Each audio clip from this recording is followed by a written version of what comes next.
wabarakatuh.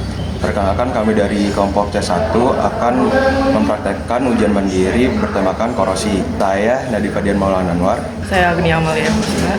Saya Zakia Anum. Dan selanjutnya kita akan menjelaskan mengenai tujuan dari praktikum ini. Tujuan dari praktikum ini adalah untuk mengetahui faktor-faktor yang mempengaruhi proses korosi pada besi dan juga untuk mengetahui proses korosi pada paku dalam beberapa perlakuan. Ini bertujuan untuk mengetahui paku pada perlakuan apa yang lebih cepat mengalami korosi.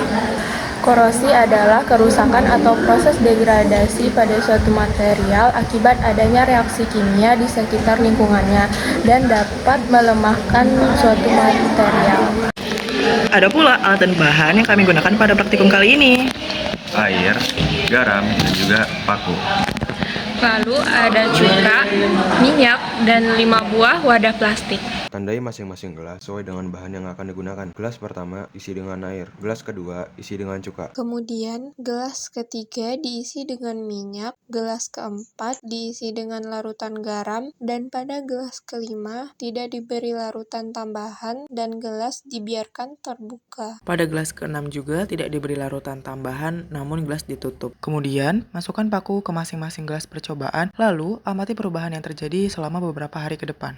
A few moments later. Berdasarkan hasil dari percobaan yang dilakukan, besi yang pertama kali mengalami korosi adalah gelas yang berisi air. Hal ini terjadi karena paku mengalami kontak langsung dengan lingkungan, sehingga bereaksi langsung dengan oksigen dan air. Air bertindak sebagai media elektrolit yang memfasilitasi pergerakan ion dan elektron. Hal ini menyebabkan besi mengalami oksidasi dan oksigen mengalami reduksi, sehingga reaksi yang terjadi menyebabkan paku mengalami perkaratan. Korosi pada larutan garam terjadi signifikan. Larutannya berubah semakin keruh karena paku berkarat mengelupas. Korosi air garam terjadi karena larutan air garam merupakan larutan elektrolit yang mengandung ion-ion. Konsentrasi elektrolit yang tinggi dapat meningkatkan kecepatan aliran elektron sehingga laju korosi meningkat. Hal ini menyebabkan terjadinya oksidasi yang lebih cepat pada paku dan ion mengalami reduksi sehingga mempercepat pengkaratan. Paku pada larutan cuka mengalami reaksi korosi pada hari keempat. Hal ini disebabkan karena cuka merupakan elektrolit rendah sehingga laju awal korosi lebih lambat. Asam cuka atau asam asetat merupakan senyawa kimia yang memiliki pH asam dan memiliki banyak ion H+,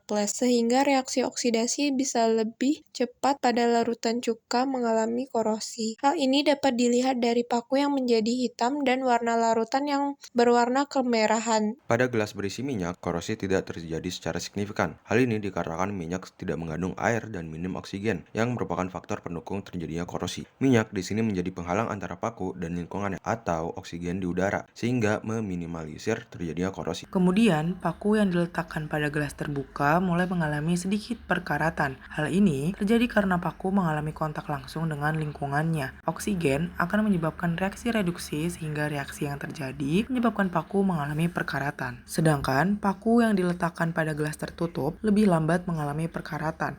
Karena dengan ditutupnya gelas akan membatasi atau mengisolasi air dan oksigen pada gelas, sehingga kontak langsung paku dengan air dan oksigen berkurang. Hal ini menyebabkan perkaratan yang terjadi lebih lambat dari gelas terbuka yang mengalami kontak langsung dengan lingkungannya. Besi yang pertama kali dan paling cepat mengalami korosi adalah yang terpapar langsung pada air, menegaskan bahwa air dan oksigen adalah faktor utama yang memfasilitasi terjadinya reaksi reduksi oksidasi, yaitu oksidasi besi dan reduksi oksigen. Larutan garam menyebabkan korosi paling cepat karena merupakan elektrolit kuat dengan ion yang banyak, sehingga aliran elektron pada reaksi redoks jadi lebih mudah dan korosi meningkat. Sementara itu, cuka sebagai elektrolit lemah membuat korosi lebih lambat di awal, tapi karena sifatnya asam, lama-kelamaan tetap mempercepat oksidasi besi. Minyak secara efektif menghambat korosi secara signifikan. Ini terjadi karena minyak tidak mengandung air dan bertindak sebagai lapisan pelindung yang mengisolasi paku dari kontak langsung dengan oksigen dan kelembapan udara. Secara umum, laju korosi berbanding lurus dengan ketersediaan air atau elektrolit dan oksigen. Semakin tinggi konsentrasi ion dalam elektrolit, semakin cepat proses redoks dan perkaratan terjadi. Sebaliknya, penghilangan salah satu faktor utama, seperti penggunaan minyak untuk mencegah kontak dengan air atau oksigen, dapat berfungsi sebagai metode pencegahan korosi. Sekian video praktikum dari kami. Dadah!